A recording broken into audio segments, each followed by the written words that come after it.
Real quick before we start, I just wanted to mention that we do these podcast recordings live on Twitch. It's kind of a cool way for you guys to be a part of the conversation, as well as see the behind the scenes and the uncut versions of these episodes. If you're watching on YouTube, subscribing, leaving a comment, liking the video, all that stuff goes a long way. Same goes for leaving a review on Spotify or Apple Podcasts. We have a striving community on Discord if you want to chat with other like-minded deathcore enjoyers, as well as just staying up to date with everything that's going on with the podcast. Last but not least, if you want to support the podcast, I'll be leaving a link down in the description wherever you are watching or listening on how you can do so, as well as links to everything else that I just talked about. With that out of the way, enjoy this episode.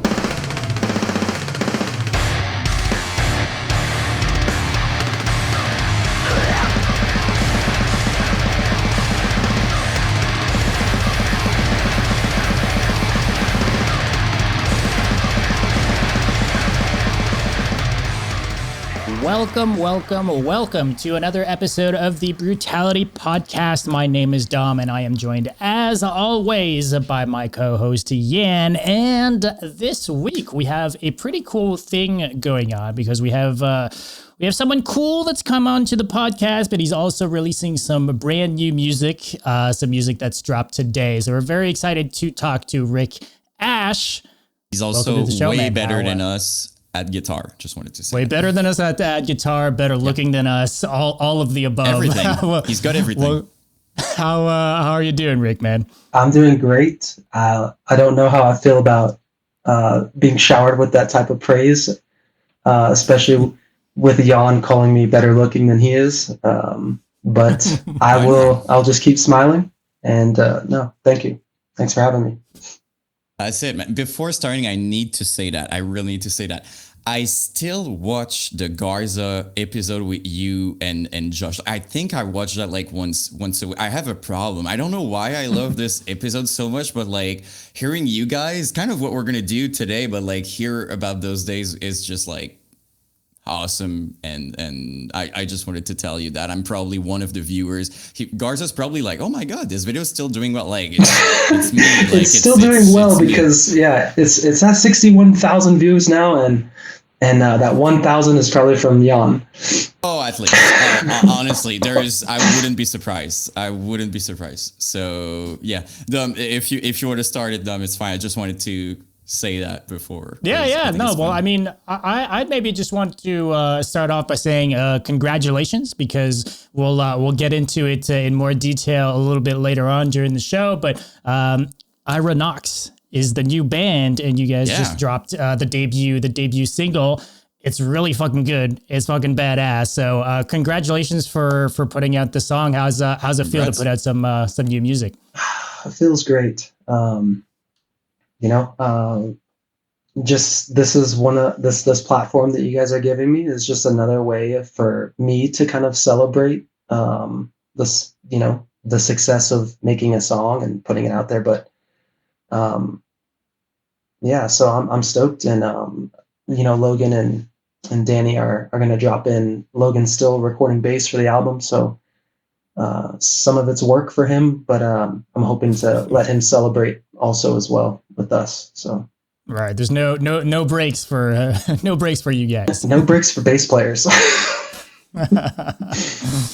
So I mean that's I'm really excited to hear from them too. I think you've watched the show a little bit, so we like to dive deep, and to go back in time. So I know for you specifically, man, we're going pretty far back. So I hope the memory is all right. But we'll do what we can. But one thing Yan touched on the Garza podcast, which I think was a really, really cool insight at some of the early days of Suicide Silence, that hadn't really been a lot of stuff that hadn't been really talked about in public. A lot of stuff is kind of just wiped from the internet as well. It's not really searchable, even if you know where to, like, what you're looking for. It's just not findable anymore. But that being said, Torn Within, goes kind of like even further back, if not as far back, and that wasn't really covered all that much on the Garza podcast. So I'd love to kind of to start maybe with touching on Torn Within, maybe some of the early days, like how the band started and maybe what the landscape of music was back then, what the inspo was doing the band. Because Torn Within was like pretty Early. fucking good right out the gate too. Yeah. So yeah, I'd kind of love to hear about the origins. Yeah, I'll jump in at 2004. So 2004, Torn Within is, Jose Garcia playing drums. I start with him because he was he was a few years older than me, and was kind of like a big brother to me. Pre Torn Within, I'm listening to metal like Slayer and Metallica and and Megadeth and I see a show at Jose's house, and he kind of took me under his wing. I remember him saying like, "Oh, this dude's a good guitar player. I need to play in a band with him." And so, I'm playing with him, and he's like, "Oh, we should play some stuff like this band or that band." And I'm like, "I don't know who that is." And so I come to practice though, and I have some stuff, some ideas that I'm ready to show him. And he's like, "Oh, that sounds like Bleeding Through." And I'm like, "Who's Bleeding Through?" Yeah, you have the influences without knowing it. and yeah, so the band is from Lake Elsinore, which is just a few towns away from Corona and Riverside. Yeah, that's kind of how that thing started. And then I want to fast forward to Torn Within puts out some bangers on an EP, and we're playing local shows. One of those local shows is with Suicide Silence, and then Torn Within. Was it a showcase show or? It was not showcase. It was at a place called Lyrics. I think this was in Riverside. Anyways, it was a fun show, but Torn Within is playing with Suicide Silence at this show. Torn Within, before that was, I think our last show was with Cattle Decapitation. And that was a really great show. And it was known. It was known like this is our last show. Right. But anyhow, for one reason or another, that ended. And then I get a call, I want to say like, just a couple days later. And Garza calls my house and, on a landline. And I pick up, and it's like, "Yo, I want you to. Would you be down to jam with us?" And I was like, "Yeah, for sure." And so I come up to Corona and go to Garza's garage, which is our practice space, and we jam Destruction of a Statue and Stand Strong, and I think, he was, as he's playing, he's looking at me while he's rocking out, he's looking at me to make sure I'm moving. And I'm just like, "No, I got it. And so that went well, I guess. Not I guess. I mean, it went well because that was my first practice with them. And, shortly after that, I learned a few more songs so that we could, get off and running, playing shows again. At this time, there was a transition of, their guitar player at the time, Josh Tefano, he leaves, and also Mike leaves. And so, Garza calls me, I join the band, and then I bring in Mike Bodkins because he was in Torn Within with me. And so the two of us are now, starting at the same time with Suicide Silence. And like I said, we're playing songs together, learning some of the demo material. And, Mitch expressed, well, first off, I feel like Garza, he could have talked to other guitar players, but I think at that time, as you mentioned, Torn Within, we had some good things going for us. And it was unfortunate that it broke up when it did, but the good thing going for us was the music. It was just, I don't know, it felt unique. It was a lot of fun, and I was very proud of it. And so when Garza called, it was very much like, "Yeah, I want you to keep doing what you were doing, but with us now." And so kind of taking up a songwriter type of role. And so after the first few practices, it's expressed, by Mitch. Mitch is like, in only his kind of way,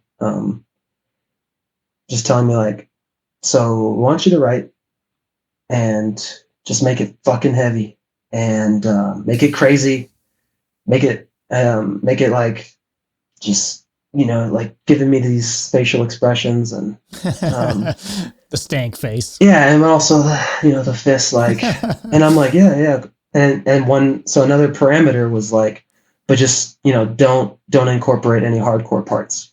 And that had to be said because in Torn Within, hardcore was very much a part of our sound. Jose was like at heart, he was a Metallica, Lars Ulrich, student of drums, but he was very much a hardcore drummer. And so, like I told you, he brought me into the fold, so to speak, like I was a little brother. Right. The bands that he introduced you were super hardcore influenced, I guess. And so, and I was all about it. And so with those parameters, Mitch telling me like, yo, because at that point, Mitch is the mouthpiece. Like Garza has mentioned, Garza didn't talk much. Josh Goddard, the drummer.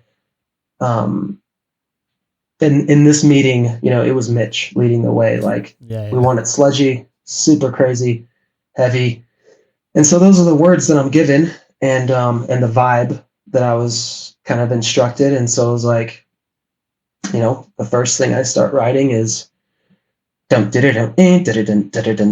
you're worthless, you're a plague to humanity, like Bludgeoned to Death. And so that was the first song I started working on, and that I started introducing like, okay, here's my ideas. And of course, then all of us started working on it. And so because you guys were very much, because we were talking to Garza, a few months back, and he was kind of telling us like you guys had always been like a jam, like creating in a jam room type band, right? Like it was, especially at that time anyways, right? It's not like there was no way almost to just right. Like, people are demoing now like on computers and stuff, but that wasn't even really a thing anyways back then, right? So it was very much like a full band thing. Like so I'd go home from a practice like with those instructions, like, yo, here's the parameters of what we want to sound like.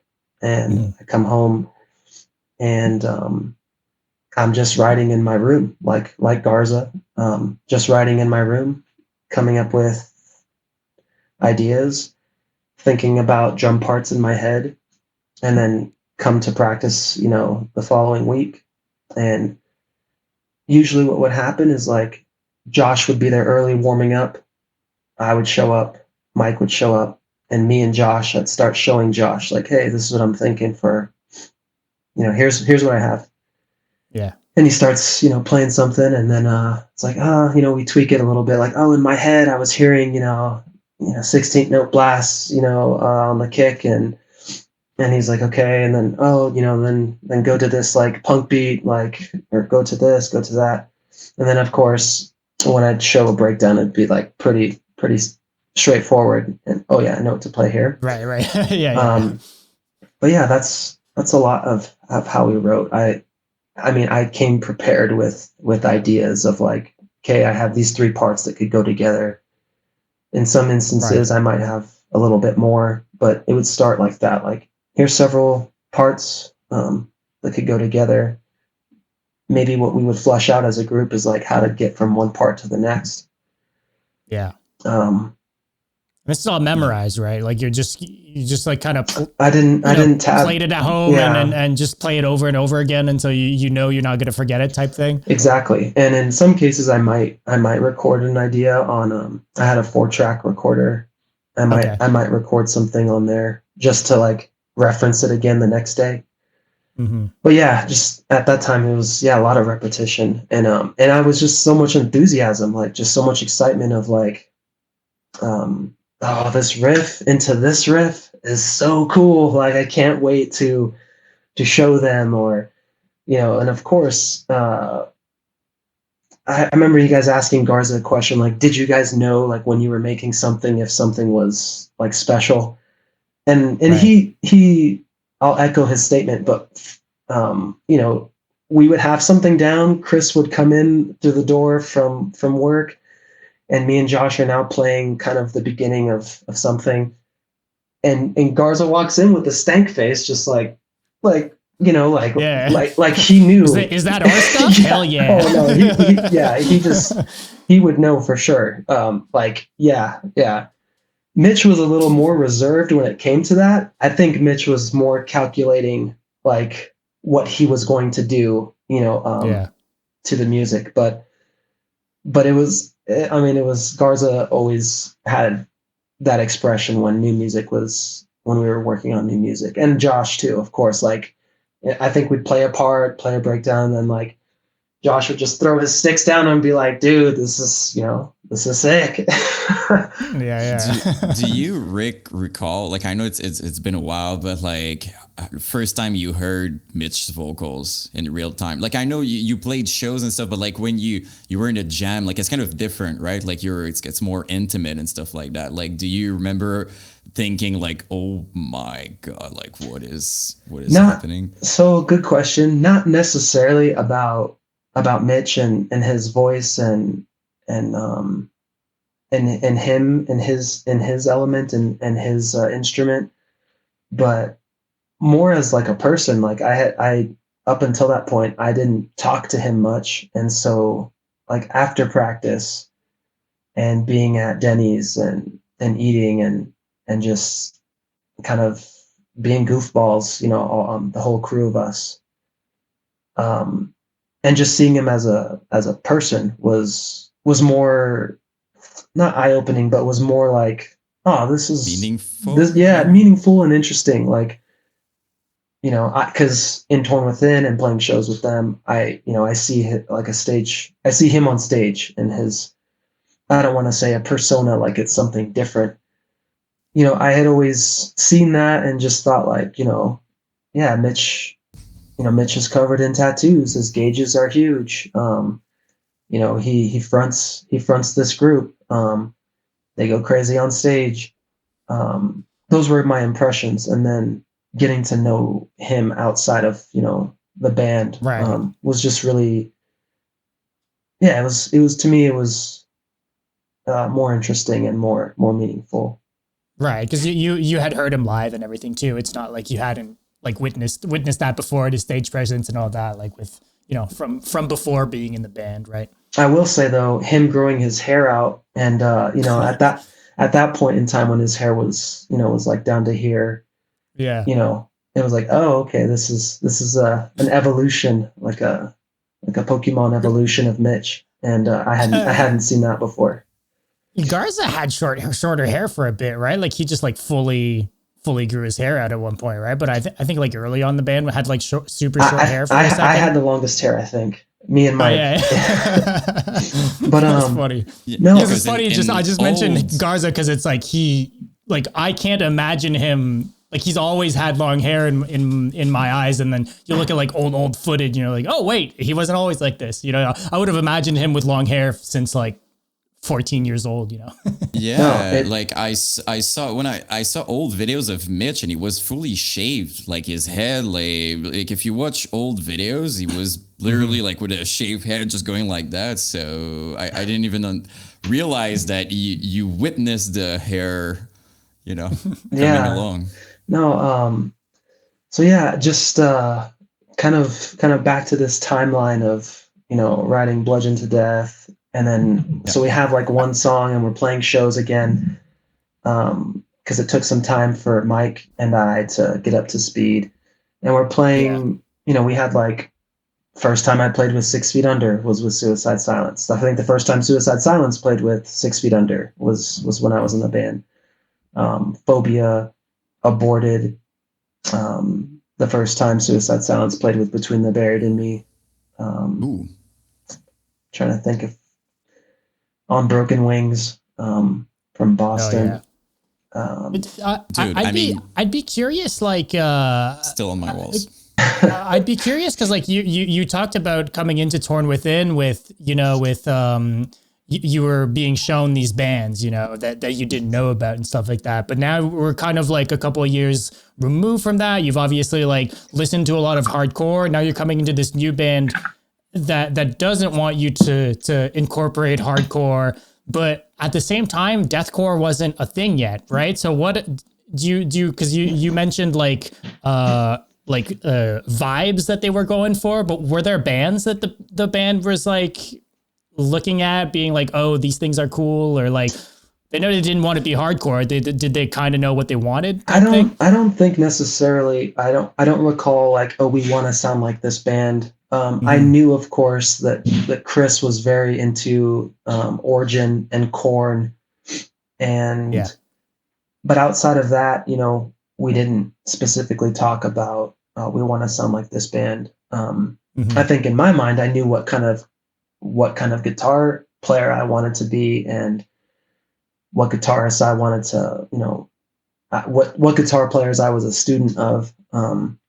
And for context too, you listen to old Torn Within, and you hear the early Suicide Silence sound, right? Like you can very much, it's palpable. You can understand like the style of riffing that was very much yours, right? That kind of bled into the early Suicide Silence stuff. Pardon me, sorry, Logan's just trying to come in.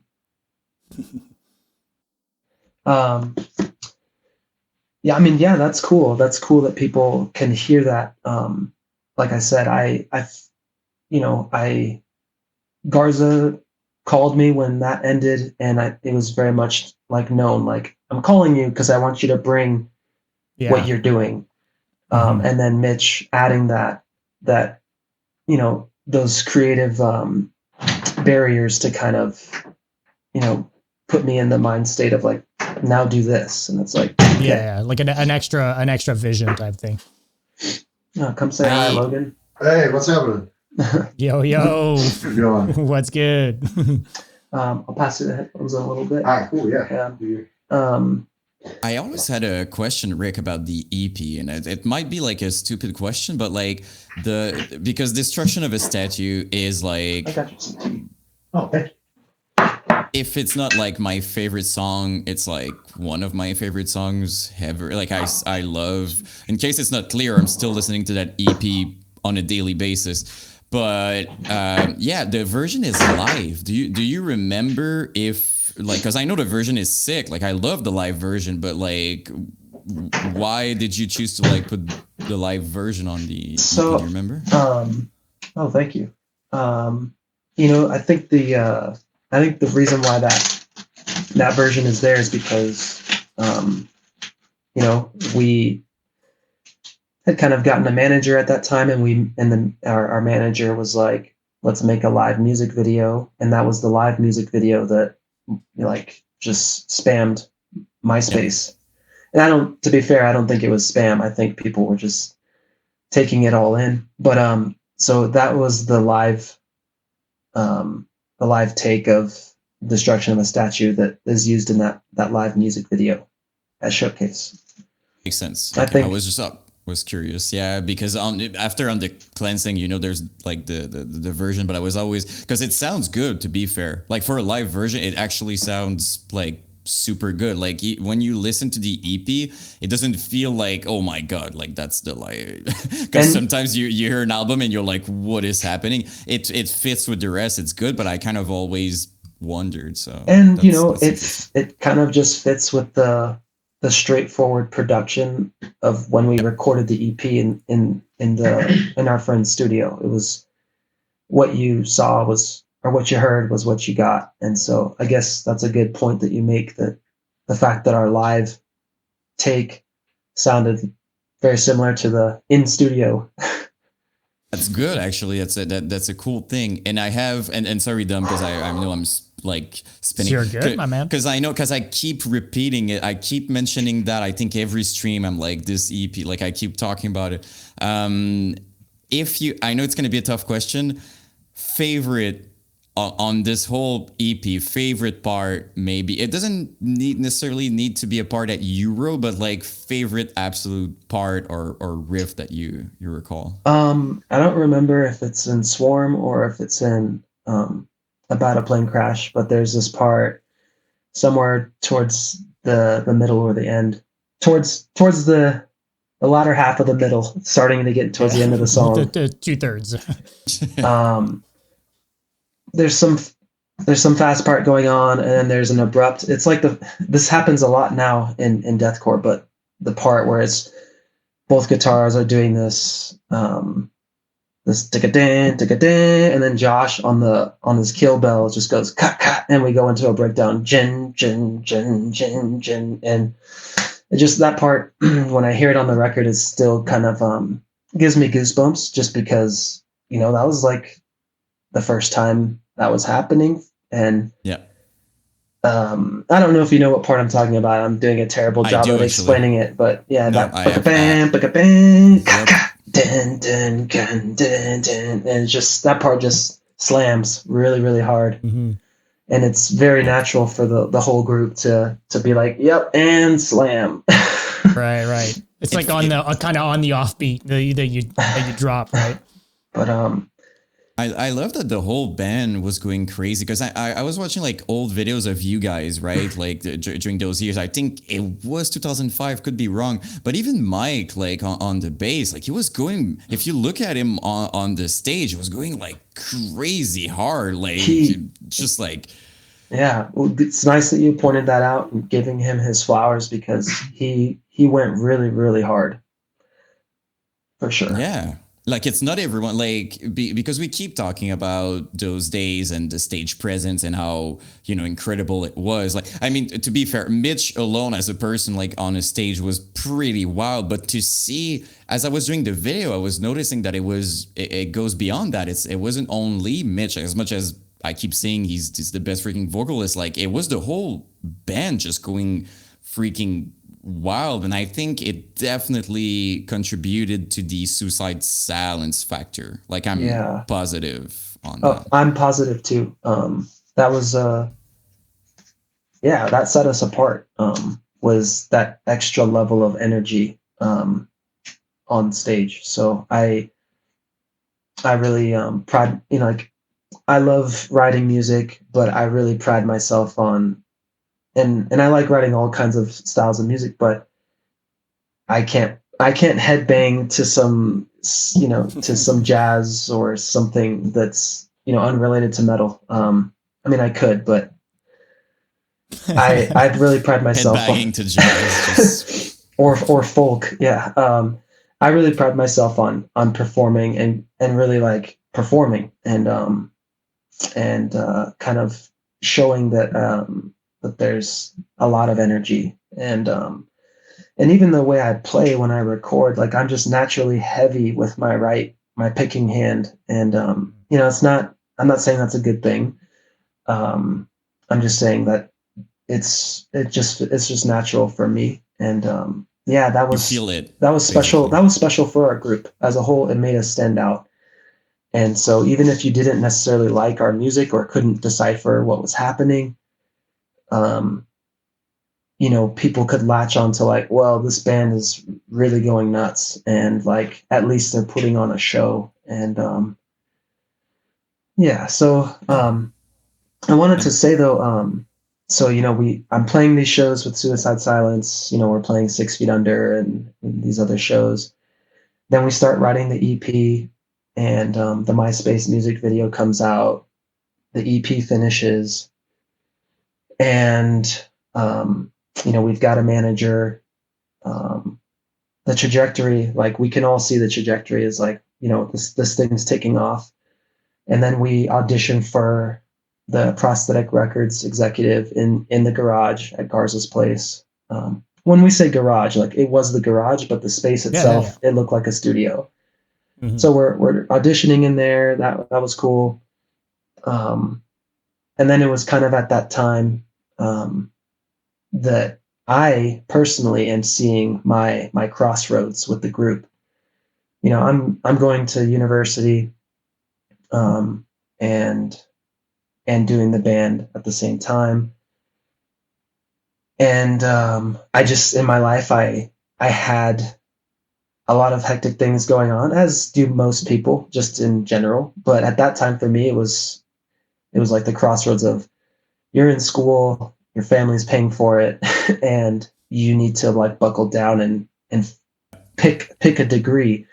And so, you know, if I would have known at that time that I could have majored in deathcore, you know, I would have. but that wasn't even a word at that time. So I chose, you know, I chose school, and I chose a different path, and so I depart because of that, of like this, you know, it was nothing with the band, it was nothing with the individuals. Yeah. It was purely like my path and my journey is, I'm at a crossroads and I need to pick a major. I didn't know deathcore was a major, so I choose, you know, liberal arts or something. And that changed many times. You know, the years are going by, and I'm hearing that Suicide Silence is getting, you know, like I said, is now Yeah. up here. Well, what was that from the outside looking in? I'm curious, like just to see the band like just continually, So step it up and I had become a- like the genre biggest, defining. let's be honest, becoming literally the biggest deathcore band ever. That's what they did, like, so objectively. deathcore now becomes a word, right? Because of, I feel like because of Yes. them and Despised Icon and a few other bands. But Yes. like Garza pointed out, like when there was that run on like labels making a run on like, we want this band, oh, we want this band. So now, yeah, deathcore is a word. And I had a very eye-opening moment when my little sister, who's like 6 years younger than me, she's like, you know, I'm going to, I don't think it was Warped Tour, it was called something else, but you know, so I'm like supervising her, like her chaperone at Warped Tour, and Suicide Silence is going to play, and I had no idea. And so there's, you know, there's multiple stages. Of course, I see that they're going to play at this stage, and so I'm there, and I catch some of it, and it was like, this is gnarly, you know. I'm just like, this is gnarly, you know, and I'm thinking I have a little bit of a hand in it, but at the same time, it's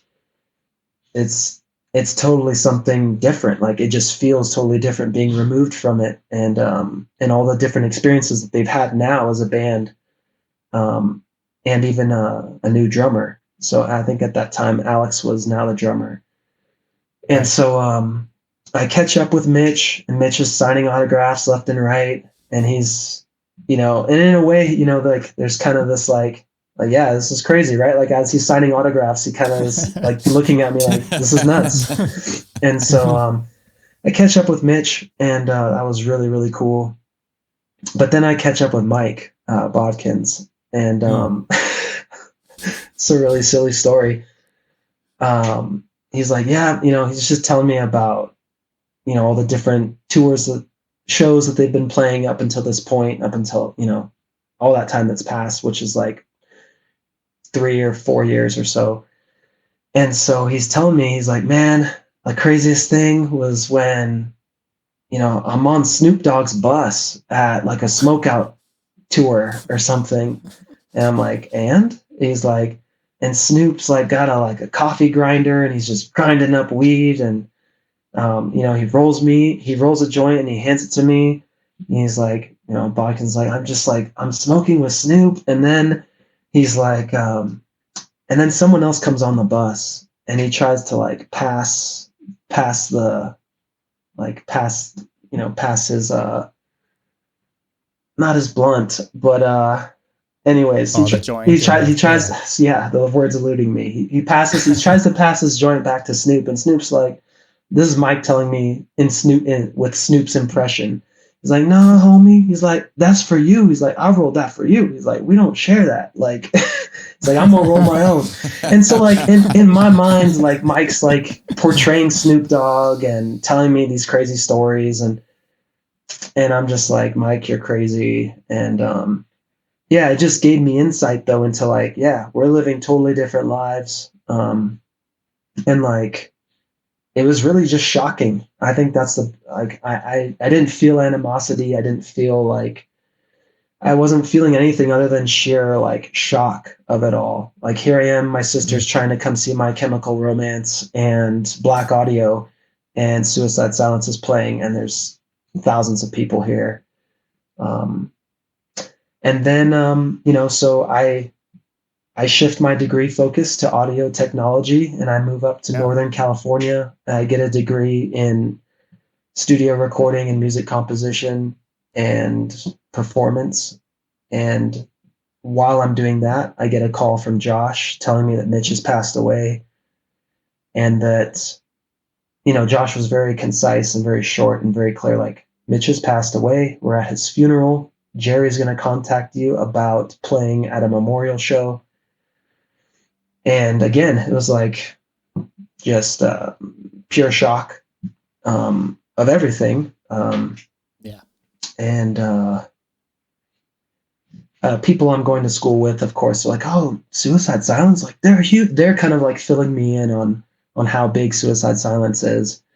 Right. And I'm working at Starbucks when I get that phone call. I think I'm in the break room at Starbucks when I get the call from Josh, and so that gets set up. And just another glimpse into the life of these dudes was being there at that show and playing. Right. Were you still playing like guitar like during this time, or like playing metal guitar at that point? No, or like not playing metal. Just I found out that I had a unique style for scoring music for movies, and so I would be the only one in the classroom of like 15 people with an acoustic guitar, scoring to a scene, headphones on, and I'm just like picking like how this crazy, climactic scene, this chase scene is going to go, and I'm like picking it out on guitar and setting tempo changes, and then taking what I'm doing on guitar and transferring it to violins or cellos and multiple instruments and like layering and all that stuff. And I had heard or read a really super quote that Beethoven had said, like, "Oh, the guitar is just a mini orchestra." And so like when I would find a chord that I wanted to use, I just take the root of the chord, and be like, "Oh, that's for the basses, and the next lowest note, that's for the cellos, and this is for the violins and the violas." And so it wasn't easy. There's a lot of work that went into that writing. I wrote a couple scores, and it was a lot of work, and but it was kind of went like all in on that, I guess, right? Yeah, like just kind of put metal to the side for a second. I mean, I still had my guitar that I had been using, but I wasn't actively trying to write anything new. In between that time of like Mitch's passing and me leaving, I was in like a indie rock band with a female singer. I played R&B with this group. Also, I played folk songs and coffee shop type of music and performances. I was on the opposite spectrum of music. I was on the cool too, though. By the way, like just wanted to say, like I think every time I hear like other kinds of music and stuff, like it's also super cool. And I don't know. I wanted to ask, like, and I kind of know the answer, but like when you went to these other kinds of music and then you went back to metal, I'm guessing that you had an entire new perspective, and it probably helped, right? Yeah, I totally did. And I appreciate you bringing that up for me to talk about, because I'm at school, I'm getting this degree, and it helped open my eyes to the fact that like metal is totally a authentic form of music. To me, when I was in Suicide Silence and Torn Within, I didn't view it that way. I viewed it as like, oh, this is like stuff for kids or juveniles. That this music is like on the fringe and it's crazy, and it won't translate to people like my dad or my stepdad or my grandpa or my grandma. And which was kind of true I mean, to be honest, to an extent. but I also at that time I didn't have the vocabulary to kind of tell them what it is, like to tell these types of people, like, hey, this is just distorted. My instrument is distorted, and so it sounds the way it sounds. Like these are 16th and 32nd notes and not eighth notes and quarter notes. This is at 200 BPM. These harmonies that you're hearing, those are harmonies. Those are dissonant. They're not major sounding or minor sounding. They're dissonant sounding. And I just didn't have the vocabulary to share with them. Like, I understand you don't understand the music or what the singer's saying, but like, this is like, and also this music is not evil per se. Some bands that might be the intent, but I just didn't have the vocabulary until I started going to school and just learning, like, this is just, when you add distortion to this guitar, you're just creating all these other frequencies and, above the root. And it was like, oh, that's not evil, and oh, these, dissonance is used in music a lot, and it's not metal, there's plenty of Bach and Beethoven songs that have dissonant chords in them, and it's used in such a good way to make the beautiful parts sound more beautiful. So yeah, it just, it did give me a new appreciation for what I had done. And then, moving forward, it was like, it just gave me myself like a stamp of approval of like, I stepped away from this music for a long time until Justin from Torn Within started reaching out. I'm sharing him like hip hop tracks that I had made, and he's like, dude, these sound so good, like professional sounding. And wow, you did that. You went to school. And he's like, man, we should do some more Torn Within stuff. He's like, just, and so it's like, okay, let's try that. I didn't know if I still could because I hadn't been trying. And I think the first song I wrote for Torn Within, coming back in 2002 or whatever it was that song Crypsis that you guys posted as like the backing music to one of the posts leading up to this. And to me, I'm like, dude, that song is exactly like what I just picked up right where I left off. I felt like with the Suicide Silence EP, and it was cool. It was cool to know. A quick question, I guess, like because you had all this new knowledge and experience in recording as well, and production and stuff, and we're kind of talking about it in those regards for Torn Within. You guys put out some like remasters, like remixed versions of songs.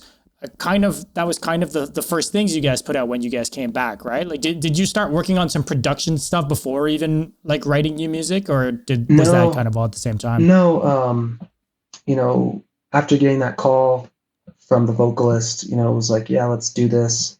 He had some songs that he was working on, so he had written entire songs, and I was like helping those come to life with editing or adding things to it, not necessarily guitar parts, but maybe expressing more like a producer role of like, could we tweak this, change that, put this here, make this breakdown longer. And then as those songs started accumulating, it was like, okay, we're going to write a 10-song or 9-song album. Now, like, Justin, slow down on sending me stuff. Let me write some stuff.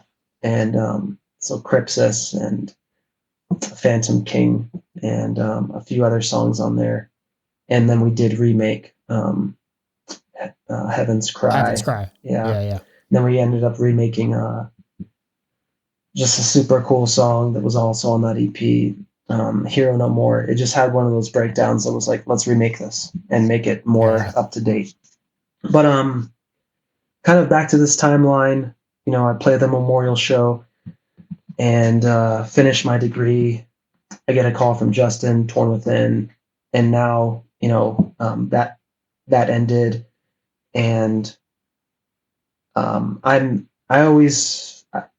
I enjoyed being on a team. I was on a team with Suicide Silence. We were a team and we were writing music together. And so I have a new team now, and we're all in Colorado, thankfully. Makes things a little bit easier for sure. Yeah. And so, this team is called Irah Nox, and we've been, just writing in a unique way. And I sort of just I wrote up this document and sent it to Ian, the guitar player, and just shared with Ian, like, I just read these 2 books. They were like blowing my mind. They were books by Stephen King. And I was like, man, as I'm reading, I'm seeing like metal songs or song names. And I'm like, oh, that's a song name. Yeah. That's a song name. So I like have 8 of these things down. And then I'm like, the themes to these things are going to be supernatural, horror, and, Stephen King type things, and even glimpses of hope. And so I send this document out with the song names and, the themes and like what each song might be about. And then I tell him like, hey, let's try something different. You write 4 songs on guitar with just 1 guitar. I'll write 4 songs with just 1 guitar part, which is not what I normally do. I'm always writing both guitar parts. And so I'll send him 4, and then he'll send me his 4, and then we'll just allow the other guitar player to really have their voice, their freedom of expression, basically. Like, you hear what I'm doing with my guitar part. Of course, some parts are going to sound great unison, but other parts, like, please just, do you. And because Ian is very much more a Sinister Gates dude. He really likes Avenged Sevenfold. He's more into the more modern sound. And me, I'm still very much not stuck in MySpace era, but that is my experiences and what I draw from. I studied really hard, Kerry King and Jeff Hanneman from Slayer. Like, I'm there. And then hardcore music, I was really, really into hardcore breakdowns and just slowing them down even more. And 2 steps and all that too, And so with Irah Nox, I wouldn't say that the hardcore element is as prevalent as it was in Torn Within, but the spirit of it is there. You guys have been hearing Noctum, which is only one end of the spectrum of what the album is going to sound like. We have 10 songs. Logan's here to kind of do some finishing touches on bass, but for our second single, we have something that's different than Noctum. And so it's been a really unique process of like letting the other instruments and players kind of speak for themselves, and not so much like, oh, do this or do that. There's a little bit of that when it comes to tone, like maybe play that part on a higher register on the neck instead of lower. But outside of that, it's pretty open. Mitch gave me those parameters of like make it heavy, sludgy, and crazy, and no hardcore parts. And for us, it was just like, we're writing a deathcore album. Write guitar parts to my guitar, and let's see what happens. And so I think it's just a unique perspective on the deathcore genre, what we have. I know maybe from Noctum it might not sound that way, because kind of wanted to give everybody the closest deathcore, song that we feel like encompassed that. But okay. But it's very much a unique perspective. If deathcore in 2010, deathcore in 2010 and 2008 kind of took this turn. Well, it's like what we're doing is like, what if deathcore kind of took this turn instead? And I think that's where we're at. And I'm gonna let Logan kind of just share a few things about what his experience has been like. If you guys don't mind, I'm gonna just drink some tea for a second, and then I'll hop back in. Yeah, for sure. Yeah. How's it going, hey, man, gentlemen? How you doing? I'm doing well. Oh yeah, welcome to the show. Welcome to the stream. Yeah, good to be here. You coming to track some parts? Yeah, we gotta finish some stuff up, and It sounded heavy. One of the things Rick was just mentioning was that, that the album is, there's a lot of variety and things on it. Like just from this one single, we're not giving away all our tricks in one place. And so working on some of this stuff, as you put it under a microscope and you're focusing on little tiny parts to make them as good as possible, you can lose track of the big picture stuff. And so it's been really a pleasure to, wrap up a session and listen to like the whole song, Right. And it's just we did everything that. Included. That's and even just listen to we have a working playlist of rough mixes and things. And every time somebody tweaks something or adds something new, it really is like, wow, that's going to be on here too. That's crazy. Yeah. It changes the vibe a lot of times. Yeah. Sure.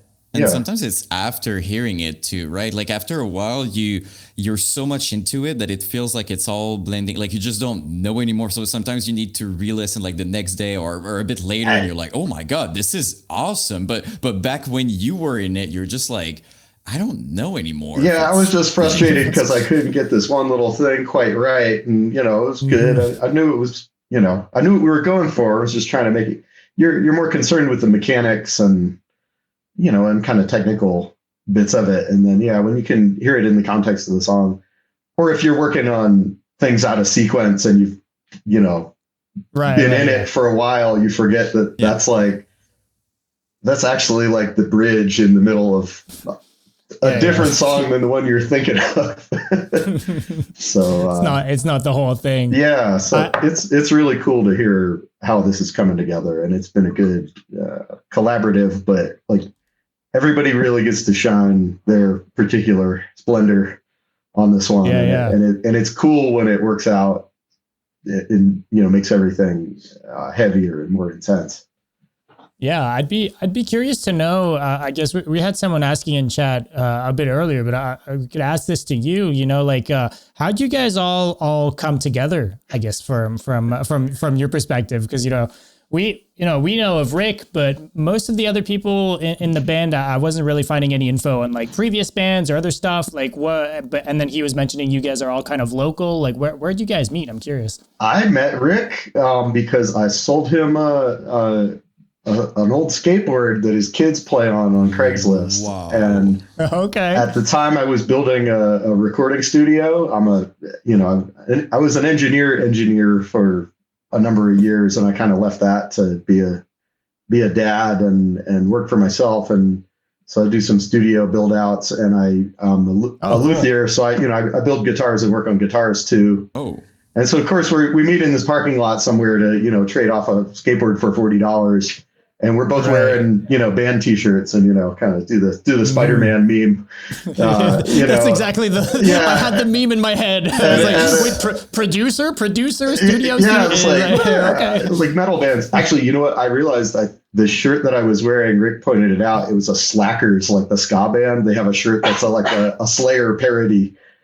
Okay. And so I think it's like it's the pentagram, but it's like instead of an eagle, it's like a seagull smoking a joint or something, But we got to talking music stuff, and I mentioned I worked on guitars, and he had his Les Paul had it's a Les Paul, had a broken headstock. So, there we go. Classic. So I met Rick. We were just chatting about music, and we both had pretty big taste in all kinds of stuff, including heavy stuff. And I started working on his guitars, and then the Torn Within, the contemporary Torn Within album from 2 or 3 years ago was being recorded at the time. And I kind of got brought in. I consulted a little bit on some bass production stuff. Like I think I lent him a bass and lent him like a DI box and, give some advice or whatever, but Rick's a hell of a bass player. So, but we were just talking about that stuff, and little by little, I kind of got dragged into it. And I played on one of the singles for Shame Slayer. Yeah, I played on Shame Slayer, but the album was mostly done. Most of the bass stuff was done when we first started hanging out. And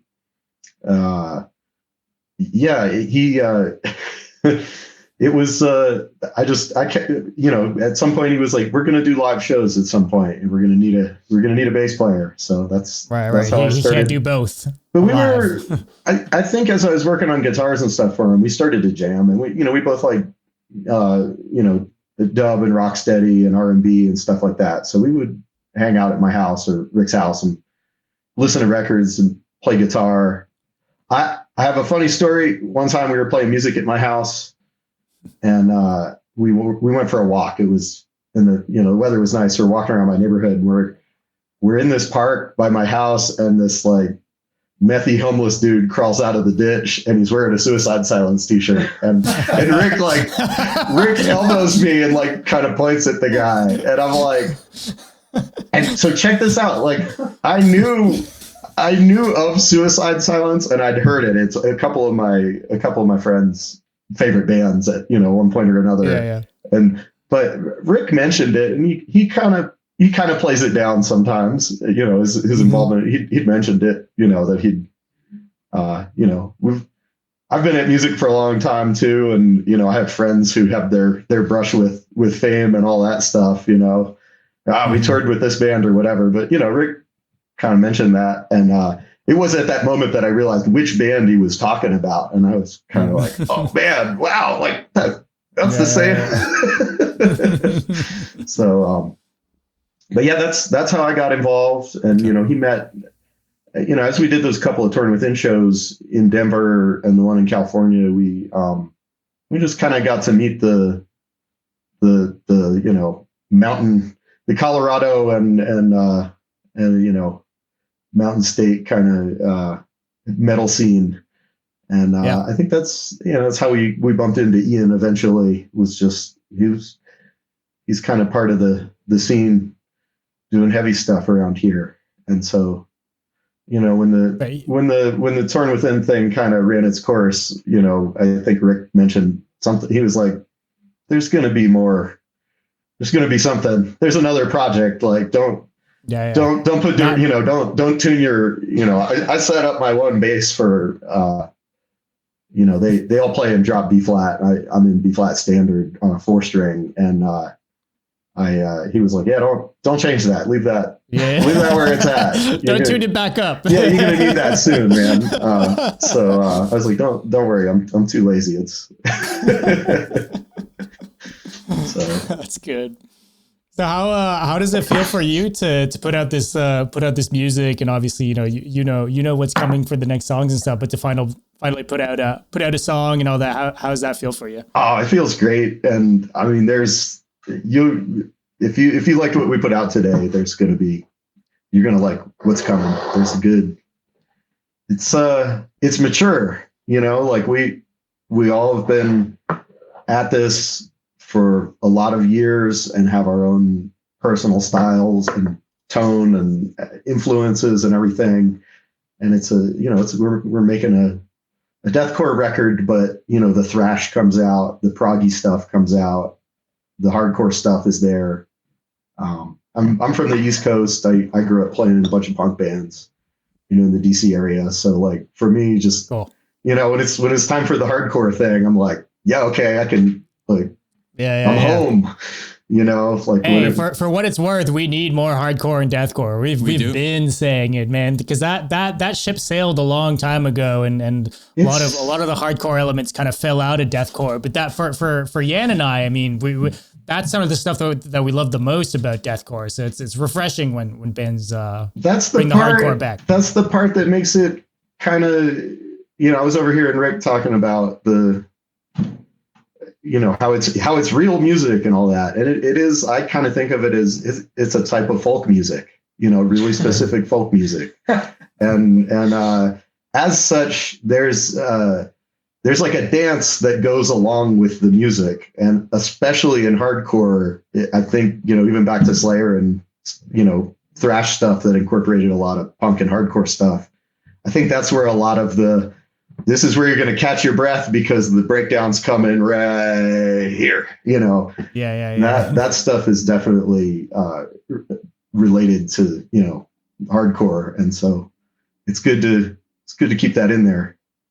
I think it's good also because let's say you go to a show and you bring some friends that are maybe not familiar with like extreme deathcore and like the death part of it.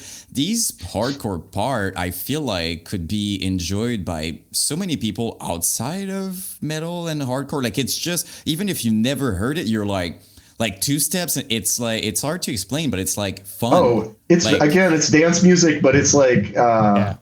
you know, the first in Jamaica, like the first Rocksteady songs, like there's that Alton Ellis song, and I forget what the other. There's a couple songs in their early Rocksteady songs, and the lyrics basically tell you how to do the dance to that music because it's a new style and it's a new tempo and it's a new thing, and it's like, so they're like the lyrics to the whole song are like how you dance to this song.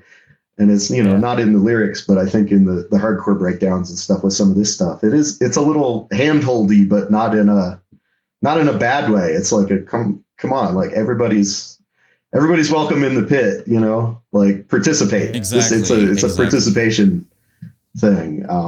So yeah, Well, it makes you want to move. You know, Yeah.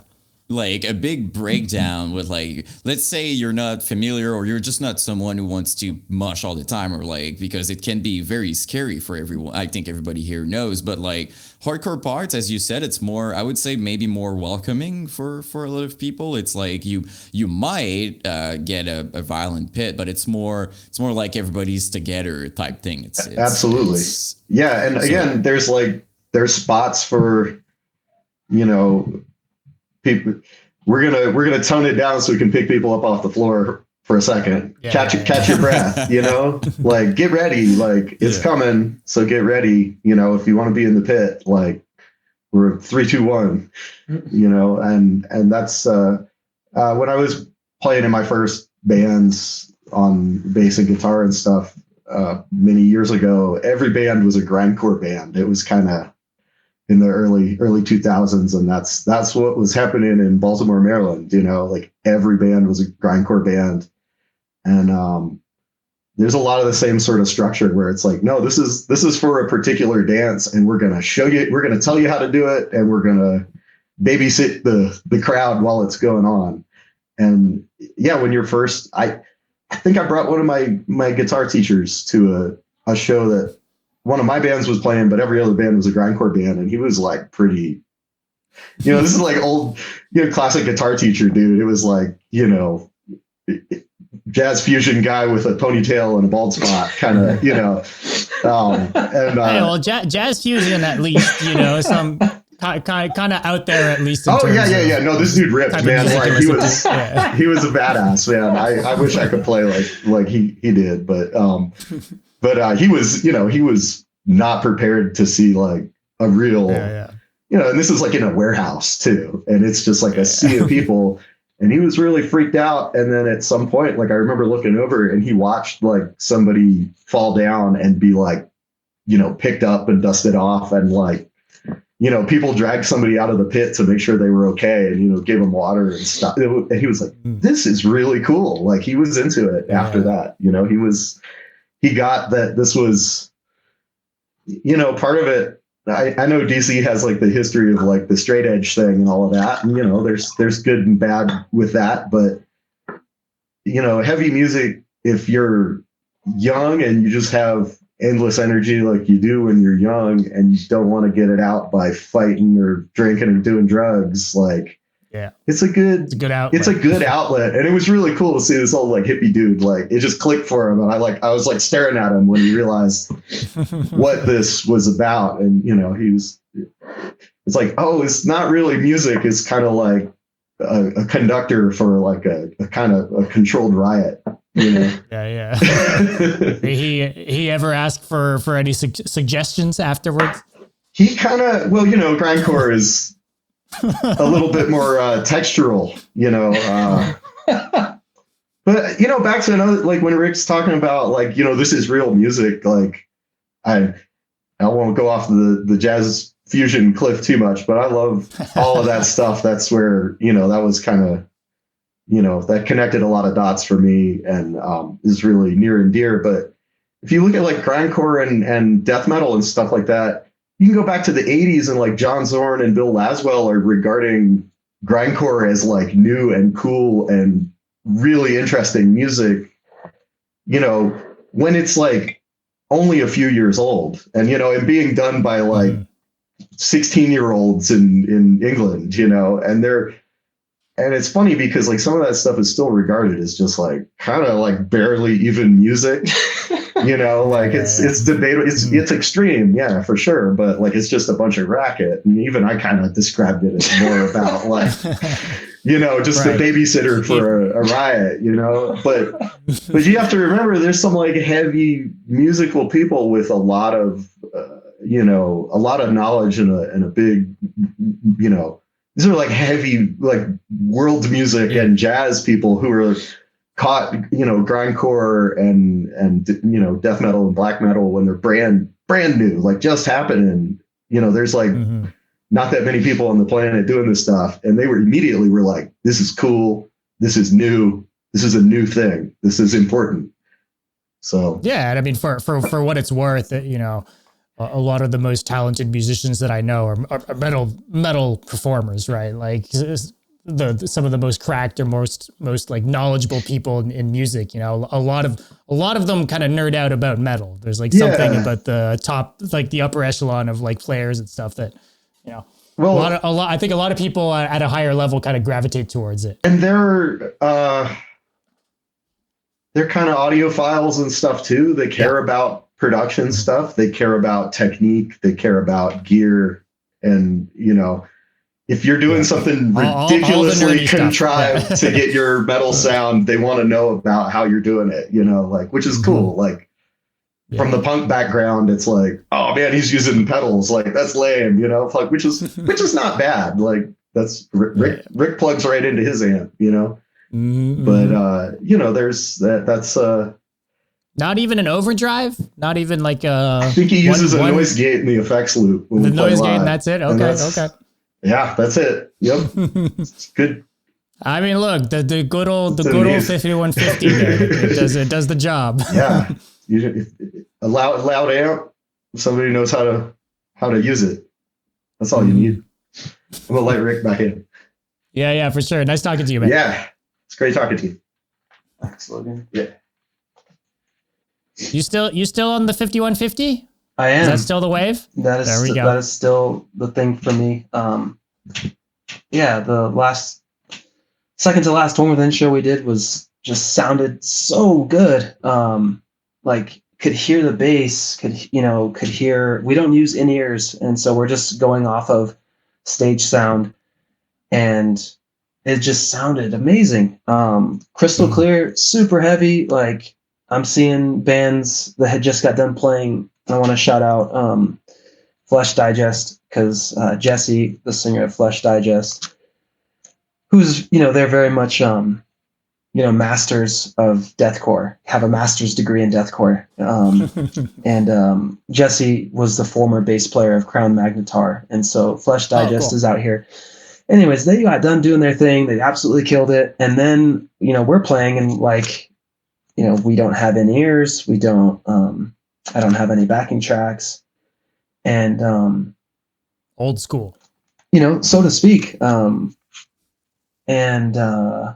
just kind of like what you hear is what you get on the record. And so I'm seeing these dudes, you know, on the side of the stage, like rocking with us, and I'm just like, yes, this sounds so good. Like it just the tone. I'm referring to the tone and. Yeah. Just the way everything sounded. Yeah, I quickly wanted to just give a shout out to Danny, our singer, because obviously in the mix, you know, his voice is very prominent, and yeah, that dude is just an incredible singer. Where'd you find Danny? So Ian found Danny. Danny works for Live Nation out here in Denver, and so not only is he like just a good person to network with, but he's like a super professional, talented vocalist, you know, who sent me the first track that he did, is going to be our second single.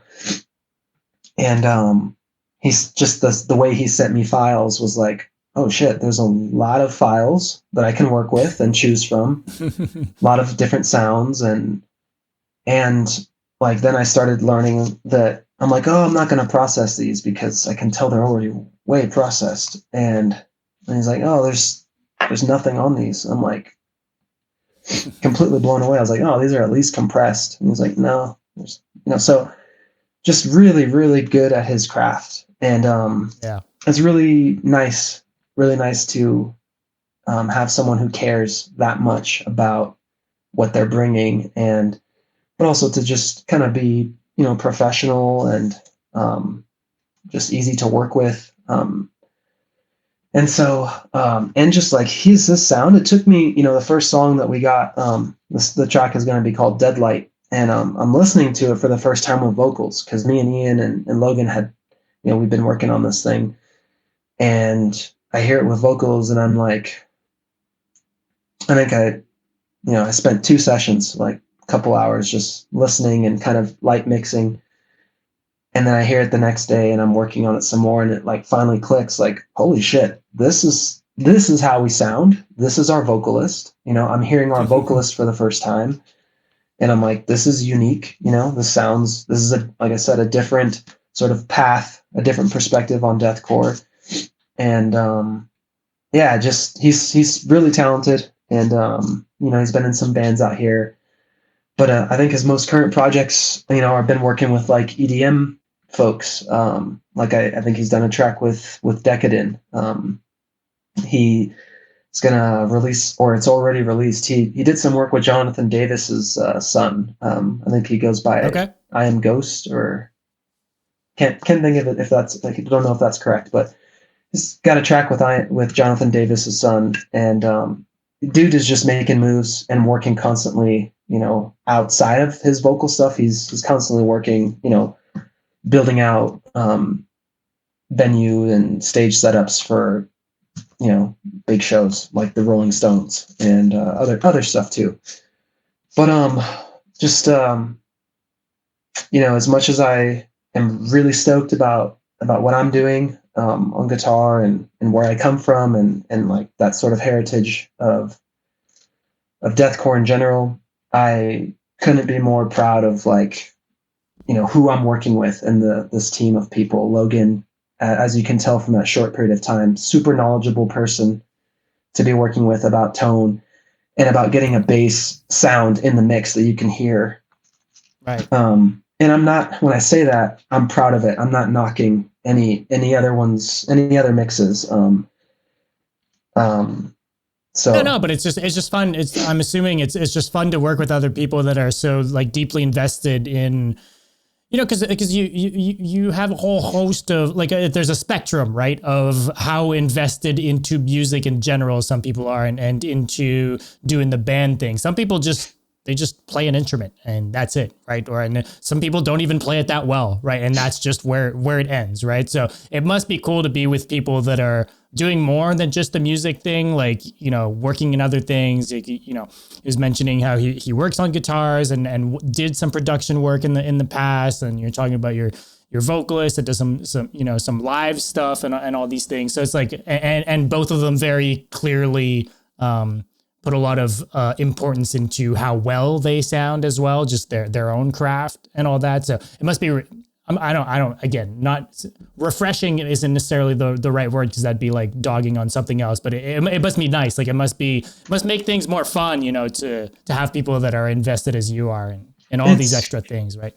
It's really, really fun. And, I watch, what I do now, outside of trying to write, deathcore songs, and I do other music, for work sometimes, but I mainly am watching kids and my 2 daughters, and like, why am I spending hours after a long day of watching kids in the dark studio, working on editing parts and doing this and that, and because I'm exhausted by the end of the day with my girls.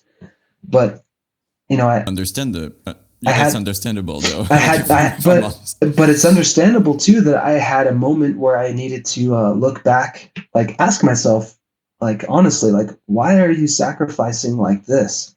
Like you're not sleeping well, staying up late, you know, and sometimes that sets me up not to be very patient with my main job, and so hence therapy. But what I'm getting at is like I love doing this, and what I love even more though is playing it, and so that's all this Irah Nox stuff now.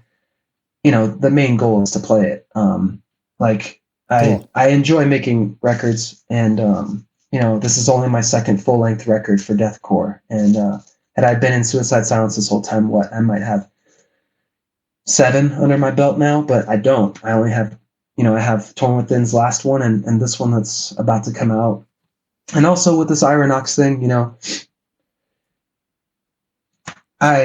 people started letting me be aware of, or started making me aware of, like, yo, that people really love that Suicide Silence stuff from 2005. Like, all these bands are talking about how it was, influential to them, or just people are like curious about that time, and so I was just like, do you feel that a little bit more in recent years? Because there's a big revival of that like specific sound, right? Like, is that something that's coming back up a little bit more than before? So people like Josh and Justin, they were telling me these things, and then the glimpses of like I said, like so people had been telling me, and then I had started searching for it and seeing it myself. And I just thought to myself, like, that's so cool that people like see that for what it was, and hear it for what it is, and enjoyed it at that time. And Irah Nox is just me, like, responding back to that audience, to those people specifically who were like, I liked 2005 EP. I liked it a lot. And, I wonder what could have happened, if that sound kept going. And so this is Irah Nox, and me personally, like, I'm doing this because I want to respond to those people. I want to write music that can get back out to those people, and for them to just be like, cool or not cool. Liked it better when it was packaged up as Mitch and Chris and you and Bodkins. But either way, I just feel like, they were asking and wondering and curious, and I saw it. And so now it's like, I can still do that in my own sort of way, my own unique way. I think it's cool. And I can do it with these people. Cool, yeah. So sorry, I didn't want to cut you off. Sorry. No.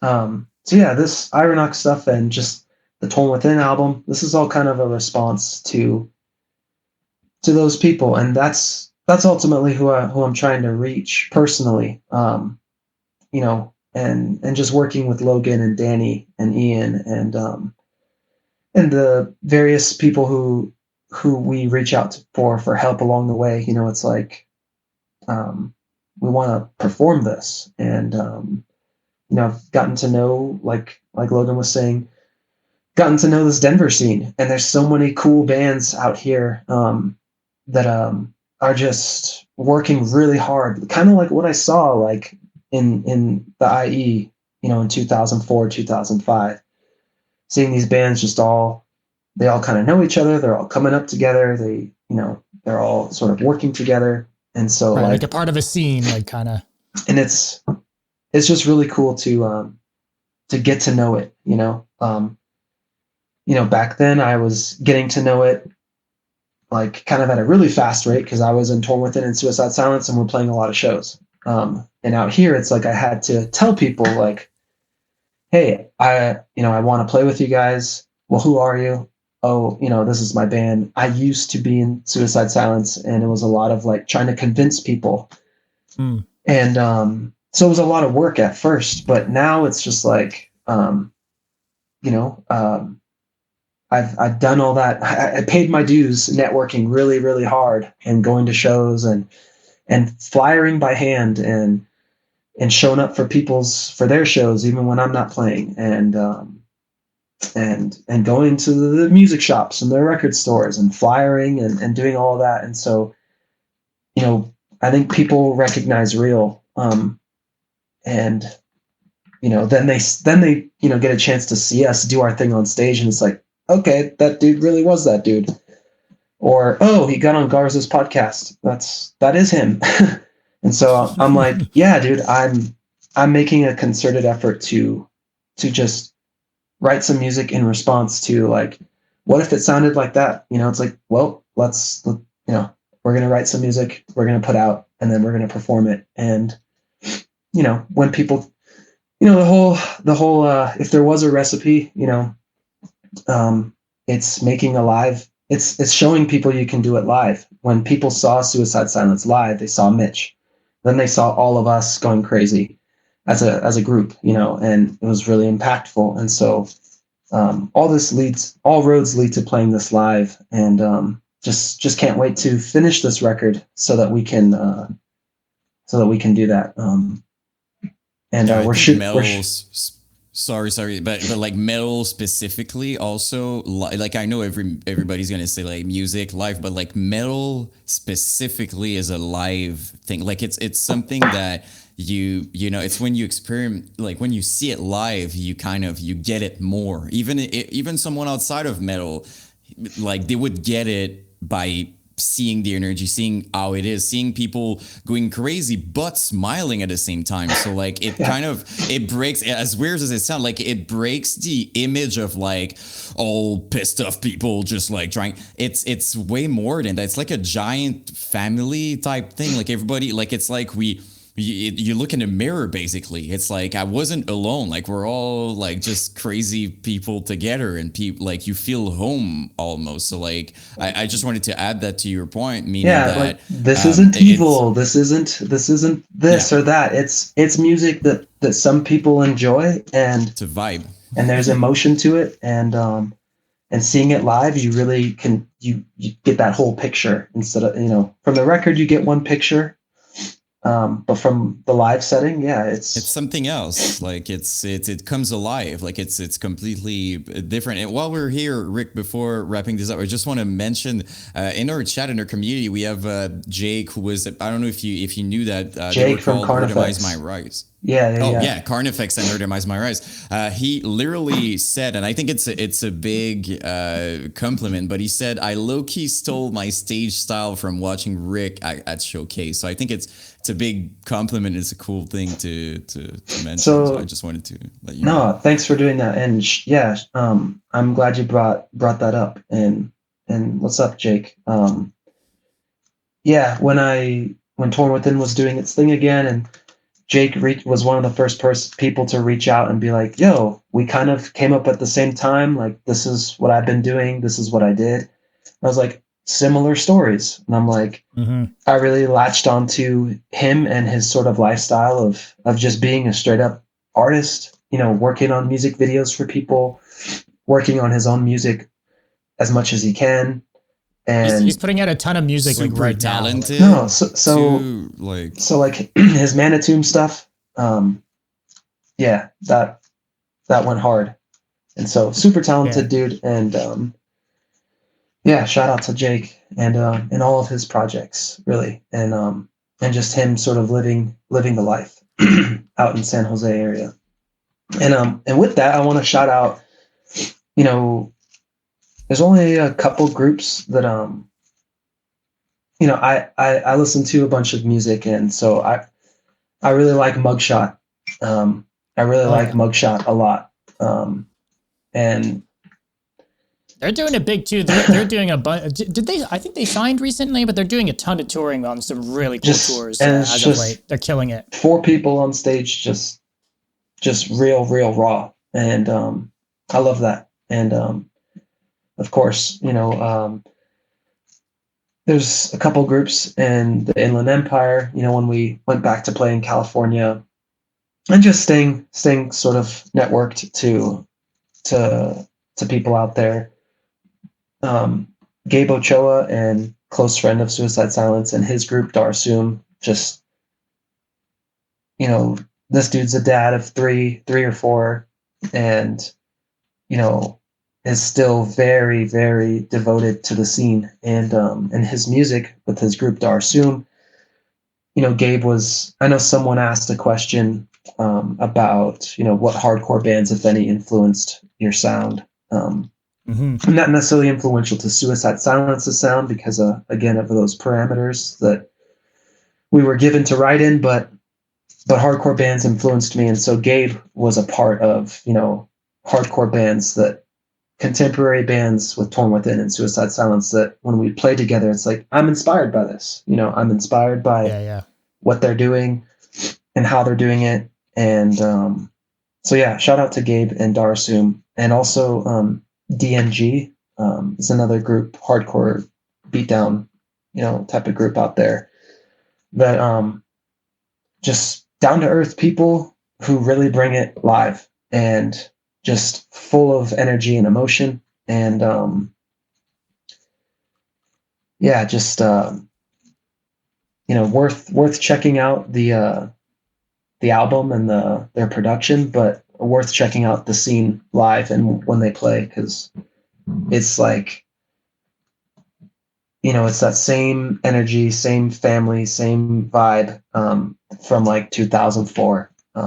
I think in the that area, just it has a heritage and a history, and it's so strong, and it's very true still to itself. So just wanted to give them a shout out. There's a really big like hardcore movement in general going out, like San Jose, San Diego, like kind of Southern California in recent years. You know, bands like Tsunami and stuff like that are like taking over. Like it's a cool thing to see, and it's that similar vibe that you're talking about. Like you can tell a lot of these bands pride themselves on just being good live bands, right? Just doing the thing. And one other band out here in Denver that's in that hardcore vein is Suicide Cages.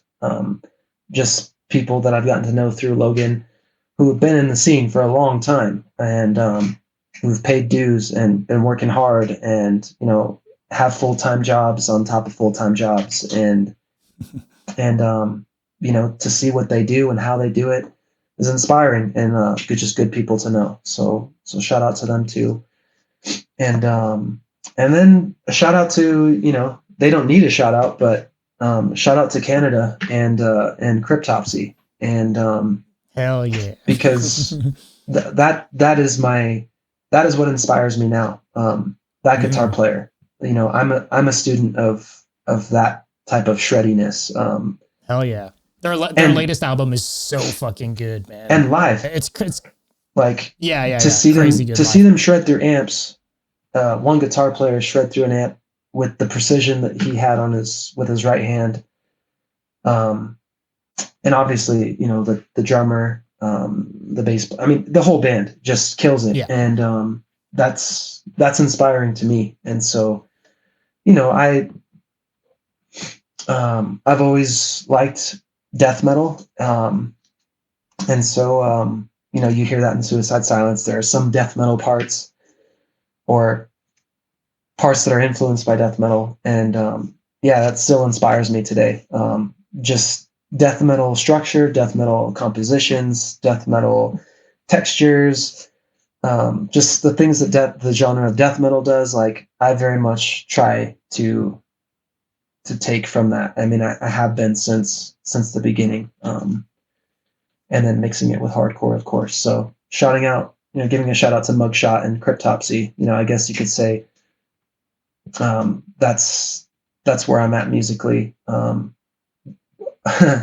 Keeping in mind that I still am bringing that spirit from 2005 when I was playing guitar in my room a lot and listening to Slayer. So that's still, I mean, hey, Cryptopsy transcends all the way back then too. Yeah. Right? So for what it's worth, it's crazy that they're still super current, but, you know, they go way back. So, and I didn't know of them back then, but Dying Fetus back then for me was what I was really into. But Them too, still kicking it. It's wild, man. I don't get it. And still super relevant. That's what I love about it. Like they're still putting out music and it sounds modern. It doesn't sound like a hashed up we didn't grow up type kind of music. Like it doesn't feel cheap. They've kept with the times and are still putting out bangers. So yeah, shout out Dying Fetus for sure. Oh yeah. Well, dude, I know we had this is kind of the time we wanted to set things off. I know you've got some recording to do and all this stuff, but I'd love for you to maybe if you have any final things to say or anything that you want to talk about that's maybe upcoming with the band, as far as you were talking about an upcoming single or eventually shows and stuff like that. I don't know if you've got anything like that to shout out, but the floor is yours. No, I guess I'll try to answer a couple of those questions that were in the some people had responded to in the post. Oh, sure. I had these pulled up here actually. I can go through them real quick on the Instagram post you're talking about. Yeah. So there's what was Rick's gear for recording with Suicide Silence? So 5152 on the rhythm setting, the green channel, not the red one. And I there with a Marshall the Marshall cab 1960 lead cabinet that was just a straight cabinet, and then I played out of an Ibanez RG, so that was what I recorded with. That was like the carbon copy of what we were doing in music back in the day as well. I think that was kind of a blueprint for a lot of people. I copied Throwdown basically. I saw what Keith Barney, I copied them. So, but just used it in this context. So yeah, that's and today I think I remember that question. And today, if there was like differences between then and now, yeah, definitely. And it's the main difference is that I'm not using that amp to record live or to track my guitar anymore because just given that I have to work at night while my kids are sleeping upstairs, so cranking that amp up real loud isn't conducive to what I can't do that right now. So I'm using a Neural DSP Gojira plugin, and it sounds fucking awesome. That's what a lot of people are using now too. And still tweaking it, and saving, as I get better with my setting, just saving a new preset for that. I mean, you could reamp during the day, I guess, or something like that, or like I don't know. Still kind of get something out of the 5150, but dude, plugins have come such a long way. It's kind of it's hard to get as good of a quality of a sound now without like really having a really great place to record and really know what you're doing. Would love to know how and if at all. Well, first of all, the person asking this is Nick Stacy. He plays in a band called Girl of Glass. Okay.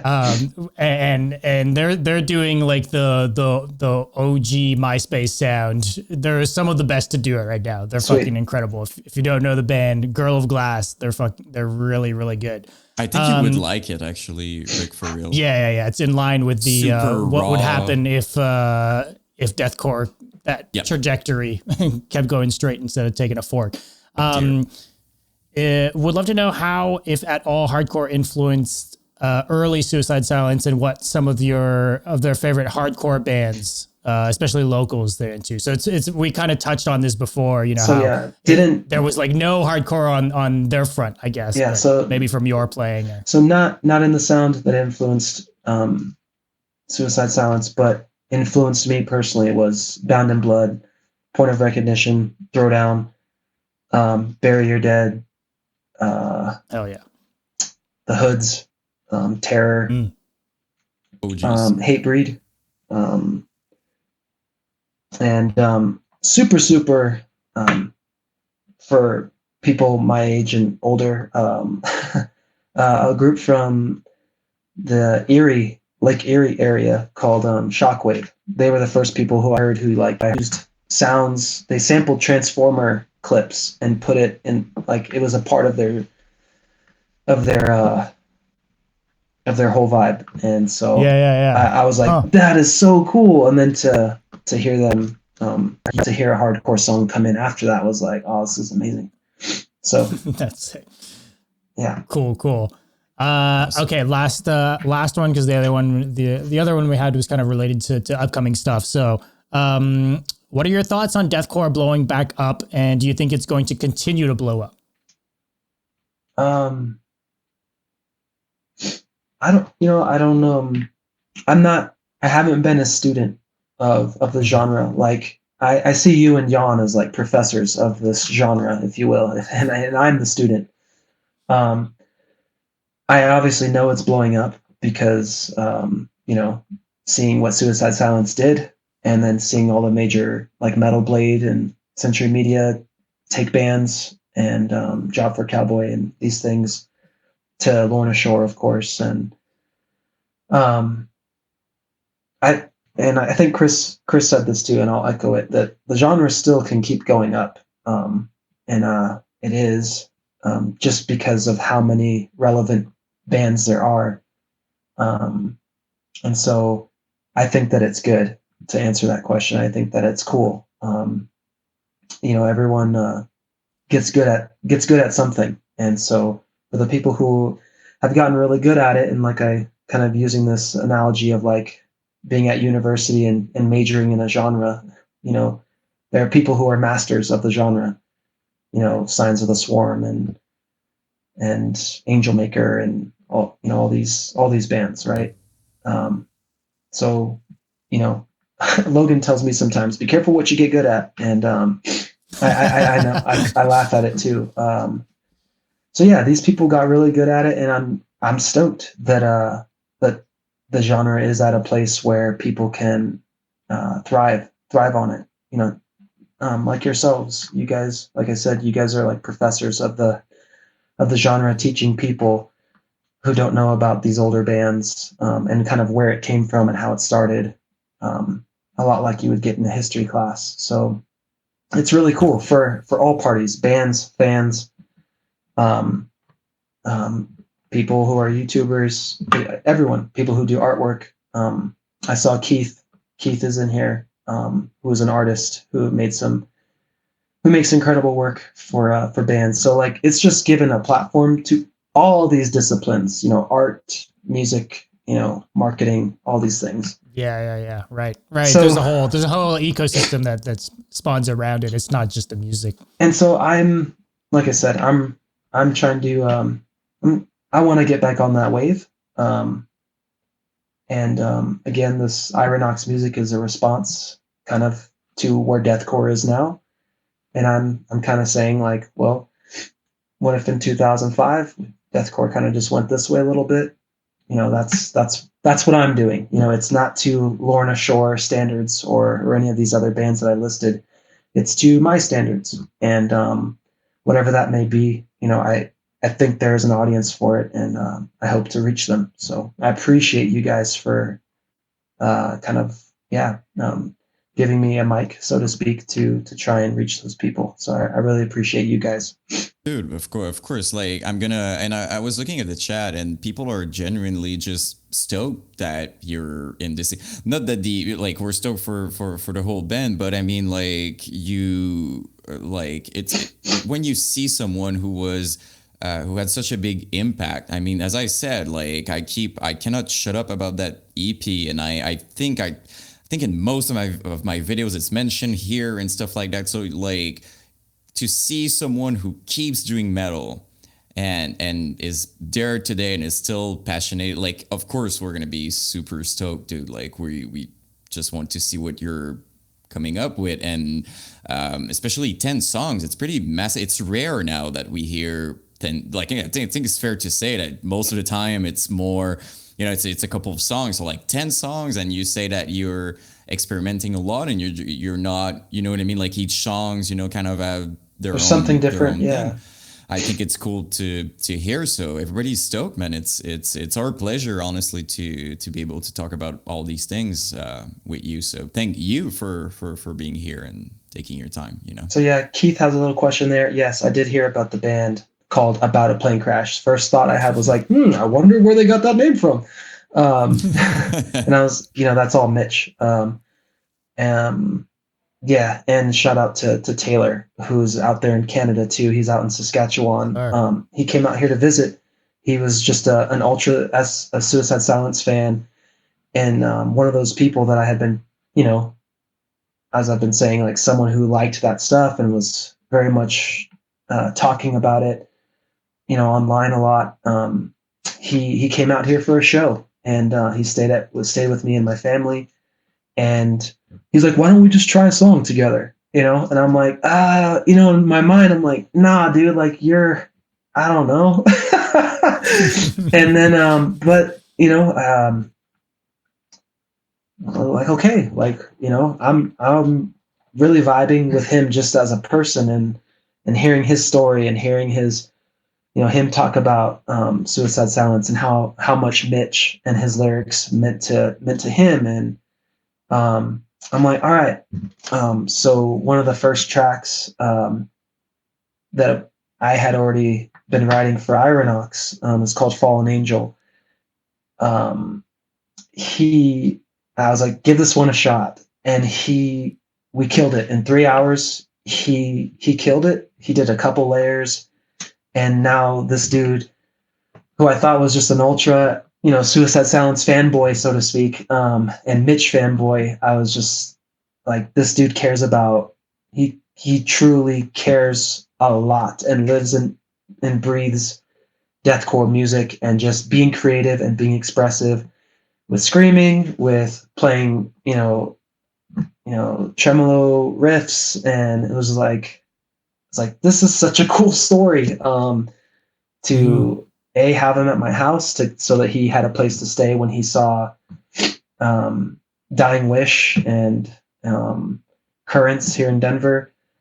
Cool. And then to like us recording a song that now he's going to be featured on the album. And, he loves Mitch. And so like he brings that influence vocally to that song. I love hearing that. I really love hearing that. Oh, that's a super fucking wholesome story. That's really fucking cool. No, so me and Taylor now are just like huge. We're good friends. He's coming back out here in October to go see Gojira and Korn, and he's like, "You're going with me." and so it wasn't a choice. It's just like we're going, and you know it. So yeah, thank you guys a lot. We have a little bit more work to do on this album. We're hoping to drop it this fall. I say fall because we're not sure if it's October or November, but doing this by ourselves. Ian, has his own label, and it's on Dead Records, and we're all kind of, Garza said like, oh, we traded in our money, to kind of kickstart Suicide Silence again. Well, it's like, I don't want to go into debt 40 grand. So I'm going to try and use, what I've learned from school and from other bands and from people like Logan. And that's why I reach out to different mastering engineers to kind of pick their brains on, sonically, how things should sound. And so, it's, our sound is not, it's different. It's different because of those restrictions. And so I just look forward to this fall and showing you guys the rest of the album. And there'll be another single next month. So thank you guys. Man. Well, excited to hear the rest. And for what it's worth, also excited to see some videos of the live show when that comes as well, man. Yeah. Dude, Dom, you're awesome, dude. Jan, always good to talk with you. I appreciate your guys' energy on here, just making things wholesome and also calm and tranquil. So that's why I wanted to drink tea with you, Dom, or Jan. Oh, dude, yeah. To be fair though, I was still on coffee. But still, I was seeing you with your mug. We still shared it. Still enjoyable. So I had to come clean because I was like, shit, I'm still on coffee. So Well, thank you. Thank you so much, man. Again, appreciate you taking the time to do this. Congratulations on the new single, man. And looking forward to everything that's coming next. And we'll keep in touch. All right. I'll keep in touch for sure. I'll always be looking out for what you guys do. I appreciate the angle you guys bring to this. The talking points you guys bring to the scene, and to digging in deep to things. And Dom, if you ever want to reach out offline and talk about some other things, I'd be happy to. All right, sounds good. What were you gonna say, Jan? I was just about to say we were in a call a long time ago, and I have some ideas for something. So like, if you want to send me a message or whatever on Instagram, because I was trying to reach you, couldn't find the account anymore that we talked. So I'll hook you up, Ian. Yeah, we okay, got this. But I have a few ideas in mind, so we're gonna keep in touch. All right, good night, guys. Cool. Have a great recording session. Enjoy the rest of your night, man.